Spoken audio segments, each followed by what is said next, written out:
dès qu'on s'éloigne un petit peu du trou noir, la lumière s'éparpille un petit peu.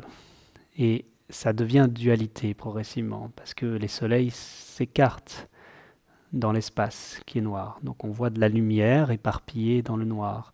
Et qui, plus on s'éloigne du trou noir, plus la lumière s'écarte. Et plus le noir et le blanc semblent se séparer. Et plus on rapproche du trou noir, plus toute la lumière, tous les soleils se rassemblent, jusqu'à ce qu'il n'y ait plus que de la lumière pure, pure, pure. Et le trou noir est l'absence de matière. Donc c'est l'absence de mouvement. Donc personne ne peut avancer dans le trou noir vu qu'il n'y a pas de mouvement. Donc on ne peut que avancer à la limite du trou noir qui elle-même est infinie, cette limite par nature, puisque on ne franchit pas ce qui n'existe pas. Et donc il n'y a que la lumière pure, la réalité, la rencontre de cette lumière, de ce trou noir. Ce trou noir est réel dans la matière, dans son aspect relatif, dans son état pure lumière. Pour la relativité, et la relativité dit absolu, absolu dit relatif, l'un et l'autre ne peuvent pas être dissociés. Et au centre du trou noir, dans lequel on ne peut pas rentrer mais que nous sommes, il y a tout, puisqu'il n'y a plus d'espace et plus de temps.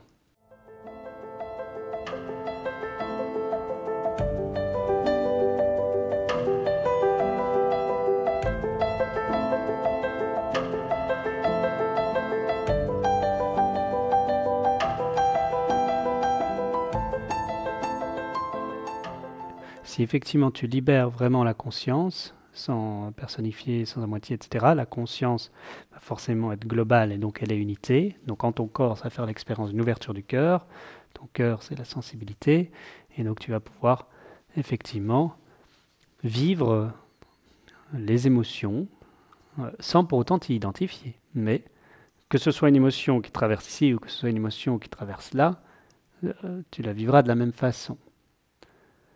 Et d'où la compassion. La compassion, c'est vivre l'émotion, donc pas la fuir, pas la rejeter, justement l'accompagner tellement que tu la vis, tu es totalement à la place de l'autre, donc, puisque tu peux la vivre comme l'autre, mais sans t'y identifier. Si tu identifies, la compassion disparaît, parce que tu deviens l'émotion, donc tu n'apportes pas la clarté et la bienveillance. Si tu le vis l'émotion totalement comme l'autre, à la seule différence que tu le fais sans t'identifier, bah, tu lui montres, c'est une guérison. Tu apportes de la lumière de la bienveillance et de la clarté sur cette émotion qui est vécue totalement. Et vu que les êtres sont sensibles et que nous sommes un, l'être peut, plus ou moins inconsciemment selon son expérience, ressentir cette compassion et avoir cette guérison qui se produit. Il ressent qu'il y a une autre perspective possible à cette émotion. Il ressent que cette émotion n'est pas vraiment la sienne. Il accède à un autre point de vue qui le libère. Et accéder à d'autres points de vue, ça libère. Ouvrir des connexions dans le cerveau, ça change les perspectives et ça libère. La clarté libère, elle purifie et elle libère de toutes les limitations. Et la clarté première, c'est ce que nous sommes, c'est réaliser l'essence de ce que nous sommes. Et donc parler ici de l'esprit, c'est ça permet de comprendre en premier lieu, l'esprit n'est pas quelqu'un qui a des perceptions plus développées, plus ouvertes, etc., comme parfois on peut l'entendre ou croire, je ne sais pas, selon l'expérience lorsqu'on ouvre notre troisième œil, des choses comme ça. Ça, c'est encore à partir du prisme personnel qu'on ouvre et qu'on accède effectivement à certaines choses de l'esprit que nous sommes, mais nous ne réalisons pas vraiment l'esprit. L'esprit est juste contenu enfin, il n'est pas contenu lui, mais on expérimente une partie comme si l'esprit était contenu dans le corps. Si on veut libérer l'esprit, il faut aller à l'essence de ce qu'il est. Et ce n'est pas quelqu'un qui expérimente l'esprit. Vous êtes l'esprit.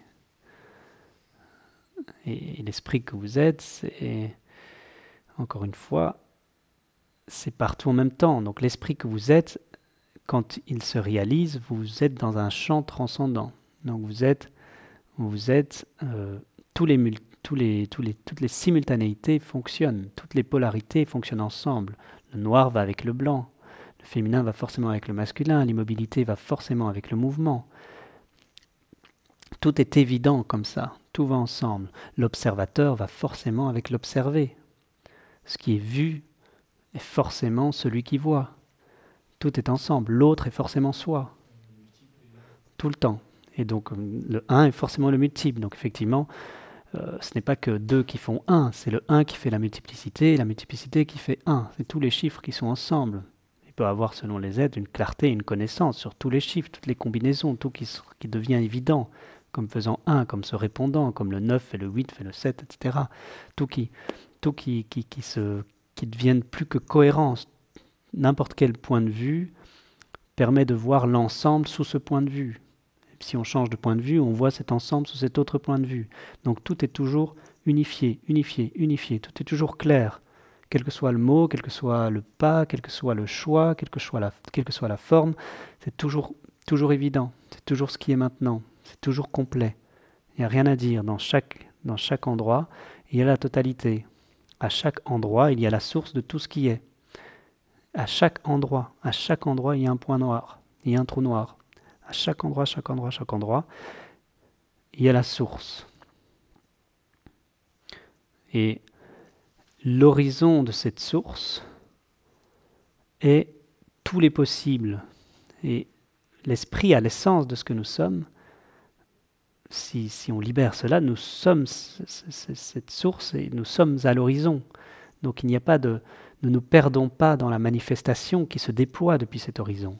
Mais en cet horizon, nous voyons toute la manifestation, tout le déploiement dans le monde, tous les plans de conscience, toutes les densités, toutes les couches de l'être avec son émotionnel, avec son mental, donc au niveau du corps très concrètement, parce que je parle d'un aspect cosmique, mais le cosmos c'est le macrocosme, le corps est le microcosme, et le corps reflète cet univers qui est un corps cosmique.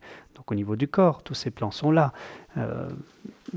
Chaque plan sont les centres énergétiques qui descendent jusqu'à la matière. Et on voit tout le déploiement de chaque plan qui fonctionne ensemble, mais sans se perdre dans un de ces plans. On ne se perd pas quelque part dans le corps, au niveau du mental, au niveau de l'émotionnel, ou ailleurs. Ça reste à la source. Et cette source-là, qui peut être imagée comme étant ce trou noir, et à l'orée de ces trous noirs, il y a la lumière blanche infinie. Quand la lumière, parce que la lumière blanche jaillit du trou noir, dès qu'on s'éloigne un petit peu du trou noir, la lumière s'éparpille un petit peu. Et ça devient dualité progressivement, parce que les soleils s'écartent dans l'espace qui est noir. Donc on voit de la lumière éparpillée dans le noir. Et qui, plus on s'éloigne du trou noir, plus la lumière s'écarte. Et plus le noir et le blanc semblent se séparer. Et plus on rapproche du trou noir, plus toute la lumière, tous les soleils se rassemblent, jusqu'à ce qu'il n'y ait plus que de la lumière pure, pure, pure. Et le trou noir est l'absence de matière. Donc c'est l'absence de mouvement.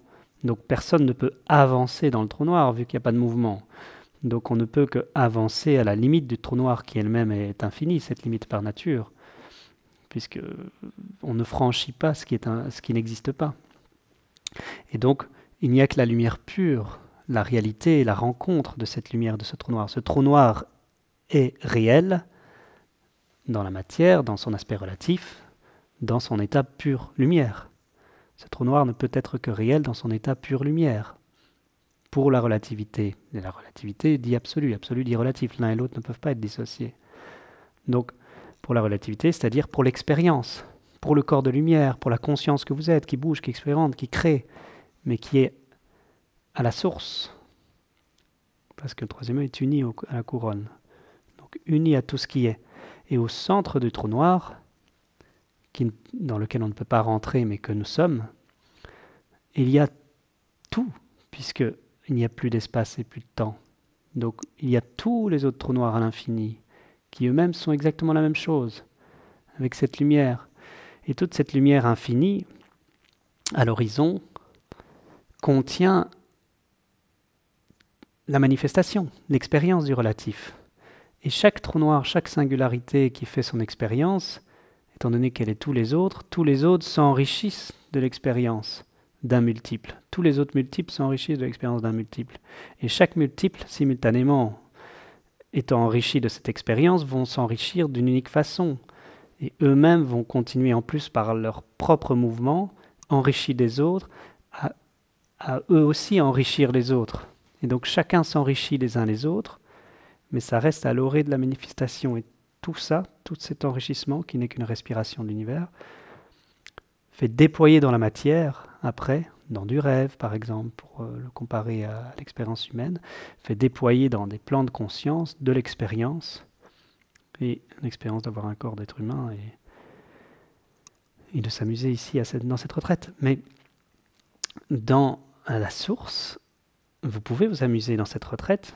Il ne faut pas mourir ou aller quelque part dans l'espace pour être à l'horizon de ce trou noir.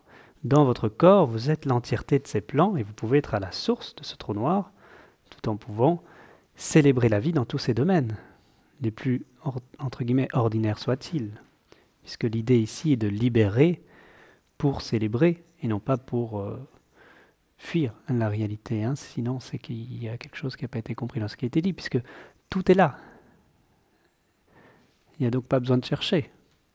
Au contraire, on trouve, on comprend, on montre où c'est. On le montre, on est en train de le montrer là maintenant où c'est. Et pour comprendre et pour le voir, que c'est là, que c'est ici, que c'est maintenant, on fait le tour entièrement. Si on fait le tour en partie, peut-être qu'il peut se cacher là où on n'a pas à regarder, mais si on fait vraiment le tour de façon absolue, il n'y a pas de crainte que ça ne puisse être ailleurs que ici, maintenant. Donc, ça c'est le plan de la conscience, le plan de l'esprit, qui voit tout simultanément, qui respire en permanence. Parce que qu'est-ce qui dit que vous êtes donc à l'essence de l'horizon, que vous êtes au niveau de quelques soleils plus loin dans la galaxie, plus dans la dualité? Un point de vue, c'est juste un jeu de temps et d'espace. Mais ce que vous êtes en son essence est à la fois absolu et relatif, donc ça veut dire que vous contenez tous les temps et tous les espaces. Donc vous êtes autant ici et maintenant, est autant ce temps-ci que d'autres temps.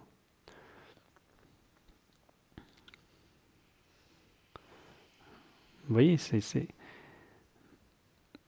juste un jeu de temps et d'espace qui fait la matière et qui la fige quand on y croit. Mais à l'horizon du trou noir, ce sont que des informations. Ce n'est pas encore du temps et de l'espace. Mais ces informations, elles sont toutes ensemble, donc c'est de l'intelligence. Elles ont donc parce que intelligence veut dire connexion, ce n'est que ça, c'est mise en relation. Et donc, toutes ces informations ensemble ont la capacité, puisque c'est intelligent, à créer différents points de vue, du temps et de l'espace. Et c'est après qu'on s'identifie par notre propre complexité. On a la capacité de s'identifier.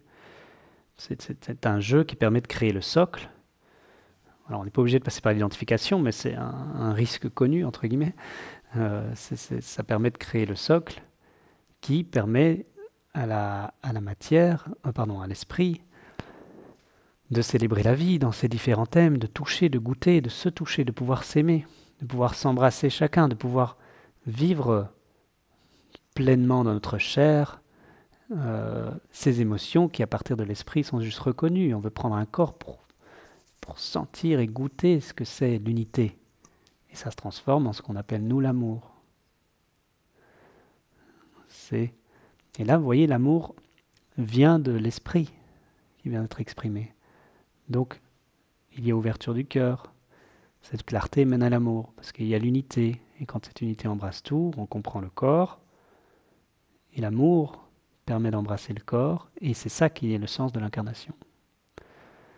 Et là, alors, on goûte l'amour. Ce n'est plus l'amour qui vient de la peur. C'est plus de l'amour qui vient de volonté personnelle. Peur de manquer, peur de ne pas être aimé, ou peur de perdre quelque chose. Donc parfois il y a jalousie, il y a possession, il y a différentes choses. Ou l'amour du pouvoir, ou l'amour des formes, l'amour des biens, etc. Ici c'est un amour qui qui est clarté, qui est évident, qui découle naturellement du fait que l'essence de ce que nous sommes est cela. Donc ça ne peut que produire, c'est l'évolution naturelle, grâce à l'intelligence, et donc la capacité à complexifier tout ça, on finit par pouvoir le goûter, et on a un corps pour ça, qui permet de goûter. On peut encore augmenter et développer ses sensibilités. C'est l'idée. L'être humain, après, enfin, ce sont les âmes qui sont belles, les murs qui font qu'ils ont une sensibilité, mais dans le corps d'être humain, après, on essaye de gérer cette sensibilité parfois. C'est normal, c'est en même temps de l'art de pouvoir gérer cette sensibilité sans l'étouffer, mais au départ, l'idée, c'est de la développer encore plus, et de la raffiner toujours plus, et de vibrer toute cette sensibilité, tous ces goûts, toutes ces sensations, qui se transforment en sentiments. L'amour reste, et au cœur de cet amour, il y a différents goûts qui peuvent se faire. Et comme tu dis, il y a la compassion qui permet de connecter, qui permet de ressentir, qui permet d'apprendre. Parce que ça nous apprend. Vivre et ressentir, ça permet d'apprendre, ça permet d'évoluer. C'est ainsi qu'on le sait, même tout est toujours fractal. Donc dans l'être humain, c'est pareil. Il apprend, les enfants apprennent beaucoup parce qu'ils se protègent moins, donc ils absorbent. Ils absorbent parce qu'ils vivent la chose d'une façon très émotionnelle, de façon très vivante. Et du coup, ça s'imprègne totalement en eux. Et donc c'est pour ça que si on est totalement libéré de difficultés, imaginons que le corps lui-même forcément est un obstacle aussi, mais imaginons que vous êtes dans une densité où le corps n'est pas,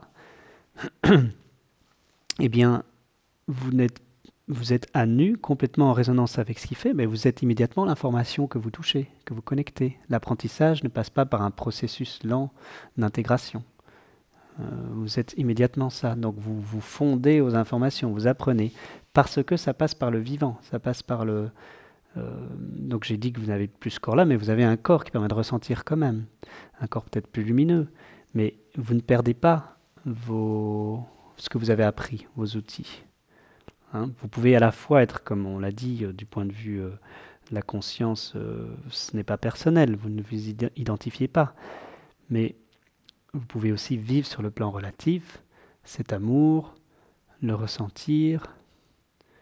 Et puis bon, si vous êtes pure conscience, vous allez créer justement, c'est quand vous matérialisez une forme, c'est-à-dire un corps, ou quand vous vous incarnez, que vous allez pouvoir créer quelque chose ensemble, créer un monde, etc. Si vous retirez de tout ça et que vous êtes pure conscience, ça va être de l'information, effectivement, qui est unité. Mais qui dit l'un dit l'autre, c'est comme le mouvement du yin, du tao, du yin et du yang. Quand vous devenez complètement pure lumière, pure conscience, si vous touchez, vous essayez d'être que l'absolu sans le relatif, ce qui n'est pas possible, c'est juste que la lumière se rétrécit totalement dans le noir, et à un moment donné, ça repart dans l'autre sens. C'est-à-dire que vous recréez, vous réémergez de vous-même pour recréer